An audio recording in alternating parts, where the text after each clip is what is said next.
In the centre of the picture now, there one can see the equipment that is putting the chemical popcorn onto the barley as it is pumped into the silo, metered exact quantities as it is pumped in. And now we're looking at the hopper. That's the blower which is attached to the standing tractor there, which is pushing the grain right up that spiral pipe there, right up 60 foot high to the top of the silo. Tractor stands there all day long, revving away, about 2,200 revs on, and I'm told that while it's doing that, it's using something approaching 7 gallons of fuel an hour. Well, here's the first tractor load arrived. He positions it and backs up to the hopper.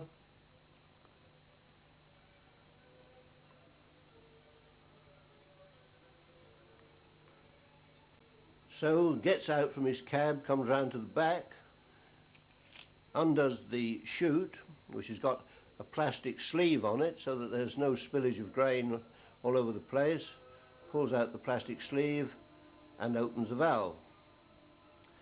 And now you can see the grain flowing from the trailer into the hopper. Driver then goes back to his cab, engages his tipping gear and starts to tip the trailer.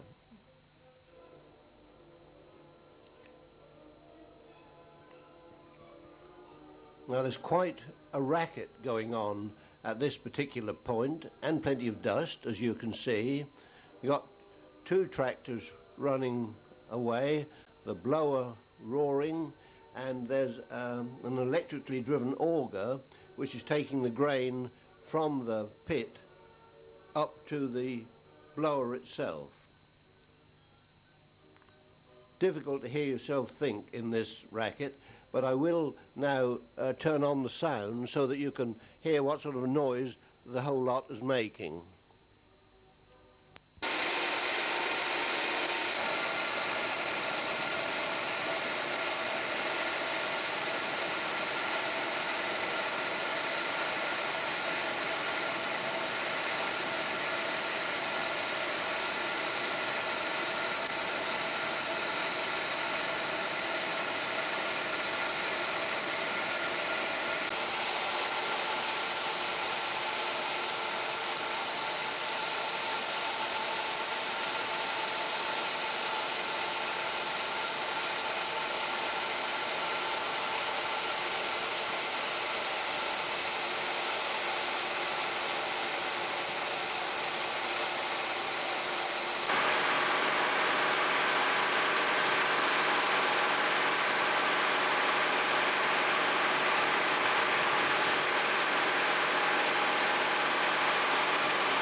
Well, that seems to have emptied that particular trailer load. The driver gets back into his cab, pulls forward and lowers the body. But he's not quite done. He's also responsible not only for this tractor and trailer, but the one we saw in the field, but he's also responsible for the standing tractor that is pumping the grain to the top of the silo. And that has to be regularly looked at and serviced.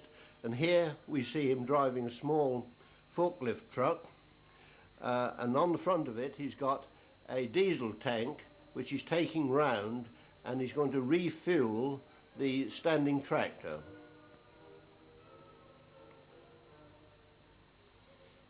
Puts the delivery hose into the tractor's tank, turns on the valve.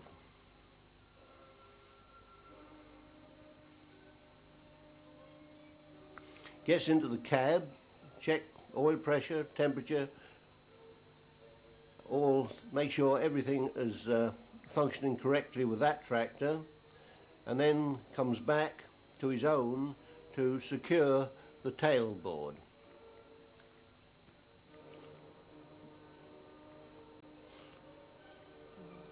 Just a final bit more fuel into the tank of the blower tractor.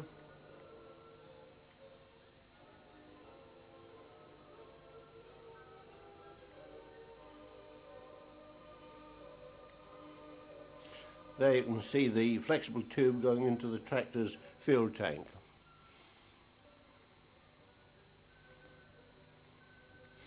And remember, while all this is going on, the combine is still cutting away in the field, and the standing trailer is filling up and relying on this chappie to get back and change over. Here he disposes with the tank of diesel, puts that down, and puts the forklift away for the day before returning to the combining field.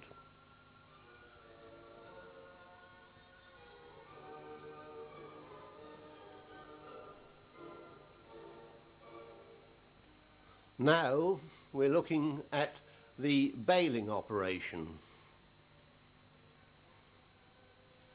Mr. Temple has 3 of these machines running throughout the harvest, usually in entirely separate fields, frequently on separate farms.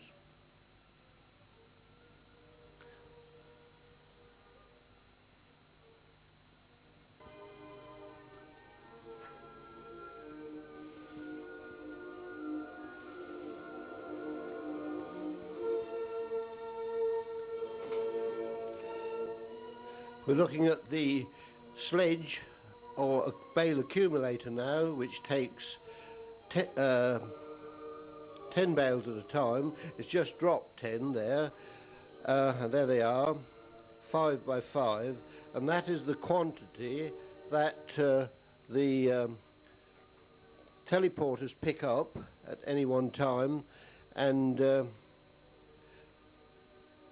can see them there in the background, but we'll look at them in closer later on. There's the baler coming again.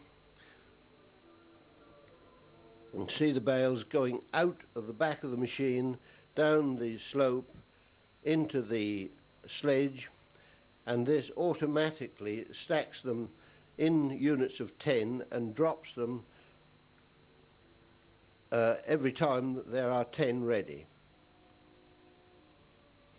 Now we've moved on to a different farm here, looking at a similar machine working, but in rather better light conditions so that the pictures are better.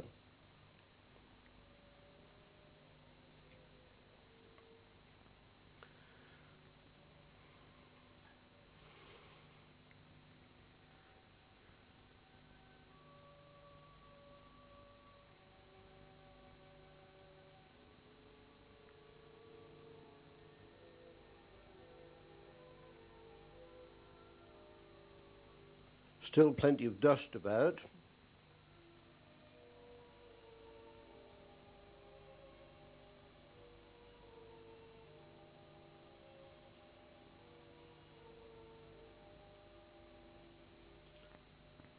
As we pan round now with the camera, you can see lovely pictures of rural Norfolk. In fact, we're looking in the direction of Little Walsingham. A collection of houses there in the foreground, and there you'll see the steeple of the church.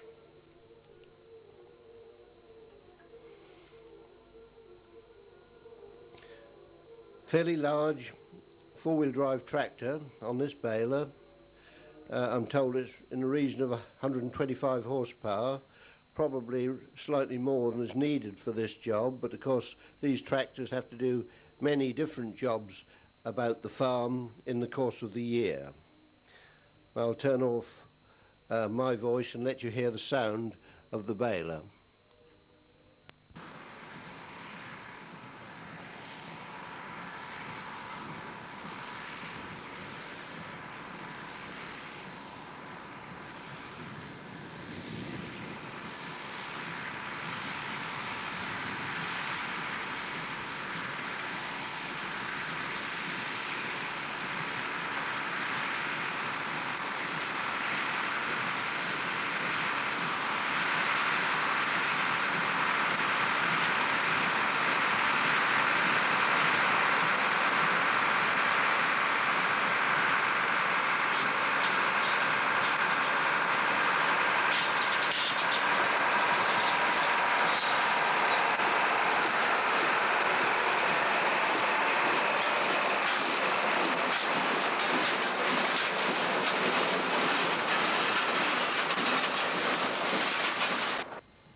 Just as the sledge drops it, here we have a pack of 10 bales. Every drop it's 10 bales, and that is the same number that the portalift thing picks up at one go.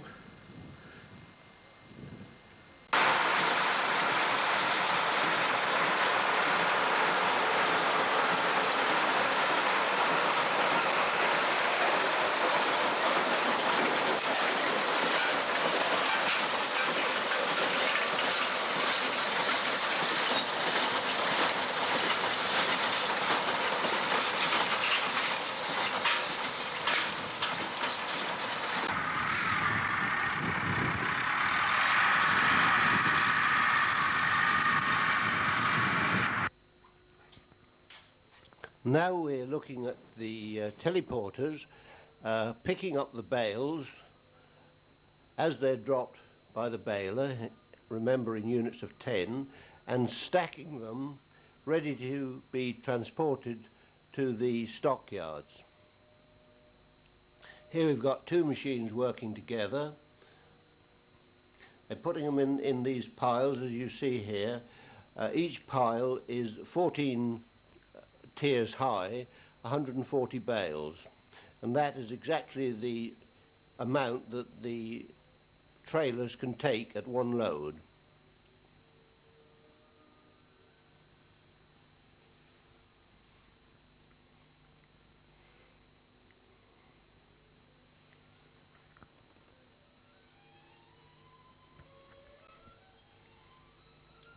Those of you who know Wells will recognise Ashburton Lodge in the background.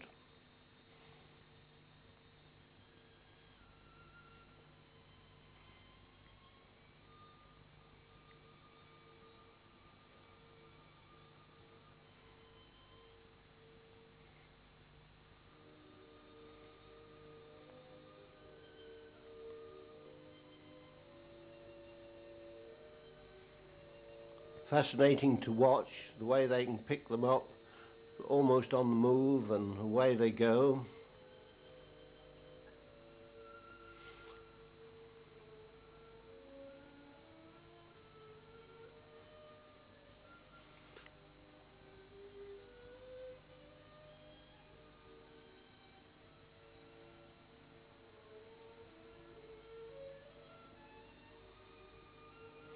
Just starting a new pile.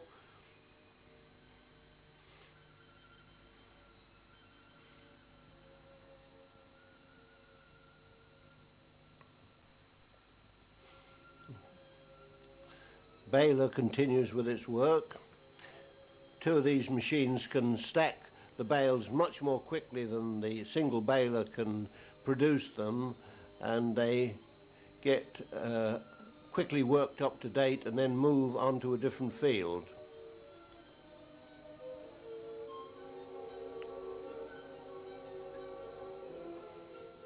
Quite a bit of teamwork required in this, because as you noticed if you look carefully at the stack, each layer is put on 90 degrees different to the one before it, so that they bind together and don't fall apart in transit. So there's got to be a bit of cooperation between the two drivers.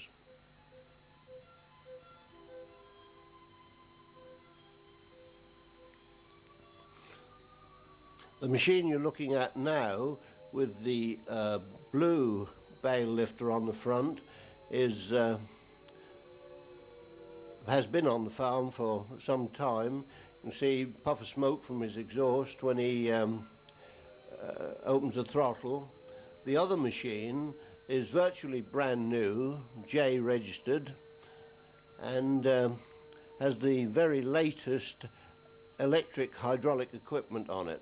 The whole operation controlled by a small joystick by the driver's right hand, and a virtually fingertip pressure to do all these movements.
Well, now we're looking at the trailers coming to pick up the piles of 140 bales that we just saw being put up.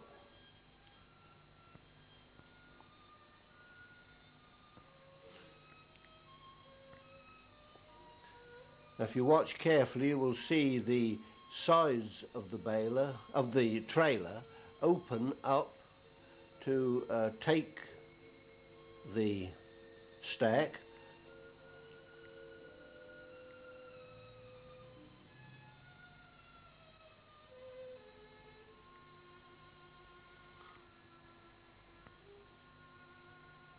A little bit more tip on the trailer before we get to that juncture. Now, if you watch carefully, we'll see the left-hand one open first.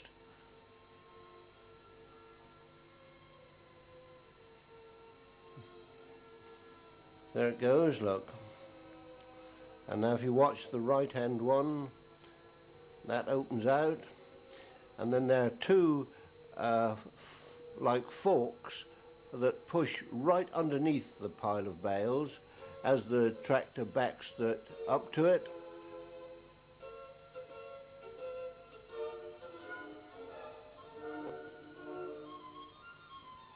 There he goes.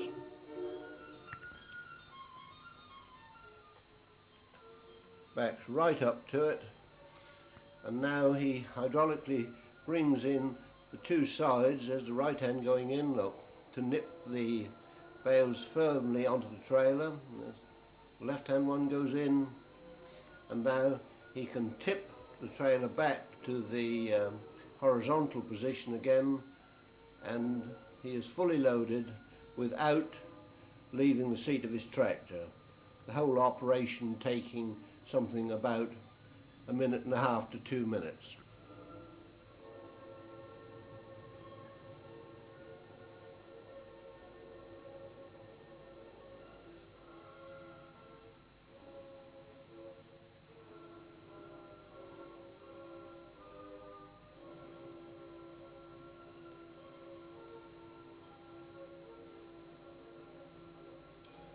Down it comes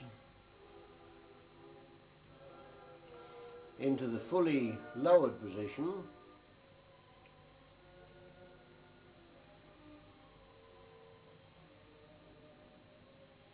Driver turns around in his cab, engages gear, and off he goes.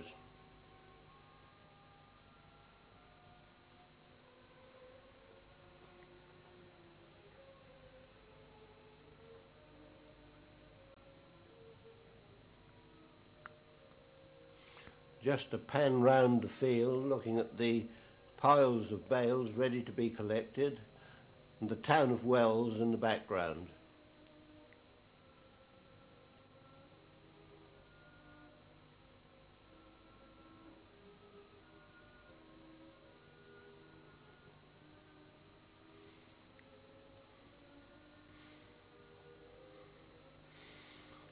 That's the cottage hospital.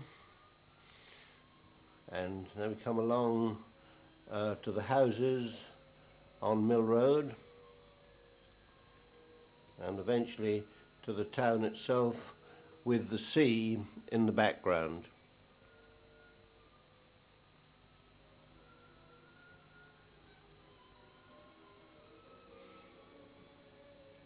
And we're just about ready now for the next tractor to come along for its load of bales.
We have now moved to one of the stockyards where they are stacking the bales that have been collected from the field.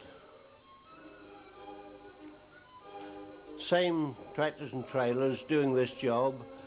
Two of them do the whole of the carting of bales from the 3 balers. Mr. Temple tells me that he has barley straw from not only his own farm, but 7 farms in the locality. You can see the side of the trailer dropping right away because he's putting this particular stack close to an adjacent one, and he doesn't want the arm to be jammed in between the two. So in that case he opens it right up, backs in quite close to the existing stack.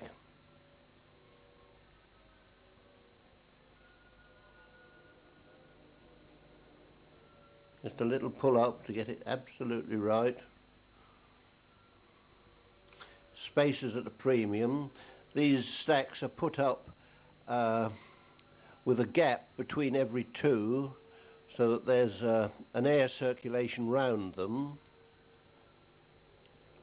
and they are, as I told you, 14 bales high, 140 on a trailer load, and then they are topped up with 3 more layers of bales to make it 17 in all on the finished stack.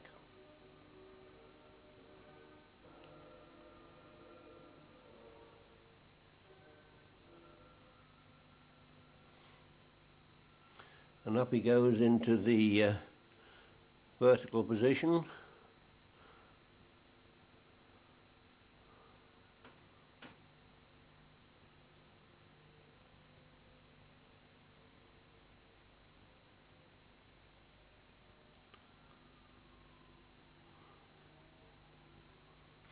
See the power steering on the tractor, he gives it a little nudge back to get it exactly into the right position, and then, having released the arm on the right hand side as you look at it, he pulls forward and leaves it in situ.